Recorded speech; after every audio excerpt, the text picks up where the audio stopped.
Hey Journey friends, it's Andrea again. For those of you who may not have seen some of my videos before, my name is Andrea and I'm on a journey to lose 100 pounds. Currently on my journey, I'm about 20 pounds down, 80 more to go. And day to day, it varies on whether or not I think I'm going to achieve it.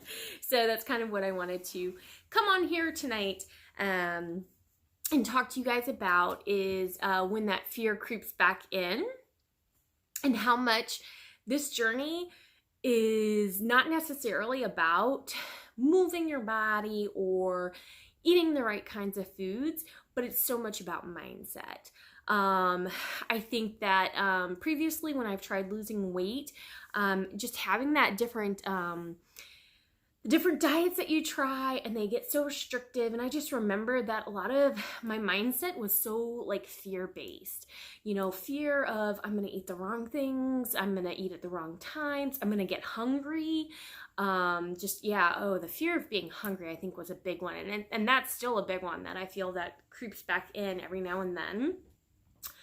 Fear of whether or not I'm going to be able to do it, fear of can I stick to this for the rest of my life? I mean, just so much. And this time around, it really does feel so much different, just because I have done a lot of the mental work so far. So I am really comfortable with the idea that sometimes I'm going to be hungry. And I've tried to think through for myself, what is the level of discomfort that I'm willing to withstand to achieve my goal? Now, do not twist my words and do not be stupid, okay? I am not telling you to be hungry all day for the sake of losing weight. No, I'm not saying that. I am saying that it's sometimes like I'm gonna be a little hungry and that's okay.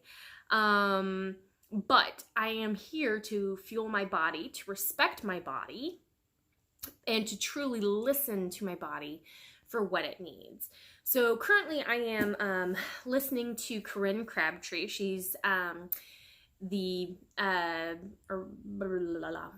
is she? Founder, I guess? Founder of a company called Fit and Fat. And she has a podcast, Losing 100 Pounds with Corinne Crabtree, and she does the Basic 4. And basically that is doing a 24-hour plan of what you're going to eat in a day, and then drinking 64 ounces of water, getting at least 7 hours of sleep. And then she has a hunger scale where you eat when you're at a -2, which is not starving. It's, enough to know that you are hungry, but we're not at hangry yet. And then you eat until a +2, which is satisfied. You could go for a brisk walk, you could do some yoga, and you're not going to feel like you want to throw up.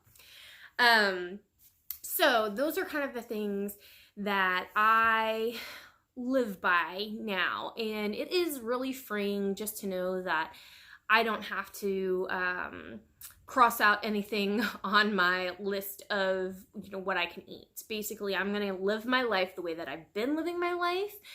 The major difference is that I'm just going to listen to my body and stop when I'm full, and just know that I can always eat more of that tomorrow, the next day, 2 years from now, whenever I want, because everything is available to me. And it's just a matter of listening to my body. So anyways, a little off topic. So I wanted to talk to you guys a little bit about mindset though. Last night I was struggling a little bit with it. It has been recent. I guess a week ago I did my measurements again, right? And it's been about 2 months of me doing my measurements, taking before and after pictures, and they've been really good. And kind of the old diet mind kind of came back in, and it was like, well, I just don't think you're doing enough to keep these results going. So how are you going to feel when you post pictures at the end of this month? Hello, we're only like January 8th. There's a lot of this month left. And so I was just thinking, how are you going to feel at the end of the month when you have to post pictures and your data and stuff and you haven't lost? Like, what are you going to do? And I just kind of like brushed it by, I was just like, whatever.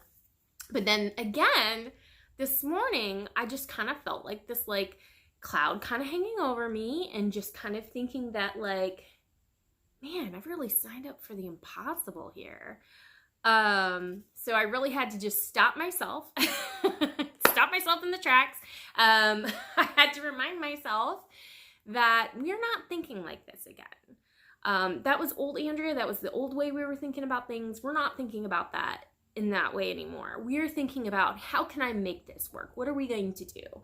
I think it's also important for me to acknowledge as well that I have just come off my period, you know, so I haven't gained anything, but I haven't lost anything, but I still might be holding on just to some of that regular, like, normal time of the month, whatever, you know. Plus, I've started doing longer runs for my Shamrock training marathon, so there's, like, just so many things that are, I feel like, going into this, so I just need to, you know, do a little bit of a reset and remind myself that the things that I am doing are working. I'm not going to see dramatic results day in and day out. You know, these are things that are going to slowly come over time, which actually I have really appreciated weighing myself every day. I never used to do that because I was like, oh my gosh, well, of course it's going to go up and down and that's just going to be so demoralizing and blah, blah, blah. Actually, I found that it's really been the opposite. I feel like I've really come to expect a little bit of up, a little bit of down, a lot of bit of up, a lot of bit of down, you know, it just kind of like ebbs and flows, and that's okay. Especially on my Fitbit app is where I log my weight, and it'll show me the general trend, like it'll show me the line, and it's going down consistently, and it'll give me a weekly average for the week of what I weighed. So I really enjoy that. So I just wanted to come on here, give you guys a little bit of hope. I know that, you know, weight loss, it takes such a long time if you're doing it the right way, and you want to keep it off forever. So it can become very daunting, and your old habit brain with the old fears of the old whatever are going to pop up, and they're going to tell you you can't do this, and they're going to tell you that you're going to, you know, fail at this. But you don't have to listen to that. You don't have to listen to that at all. Choose to think something different. Choose to think that you can. So anyways, you guys can do this, and I will be checking in with you to tell you how I am doing this in the next coming weeks and months as we travel this journey together. So until next time, guys, bye.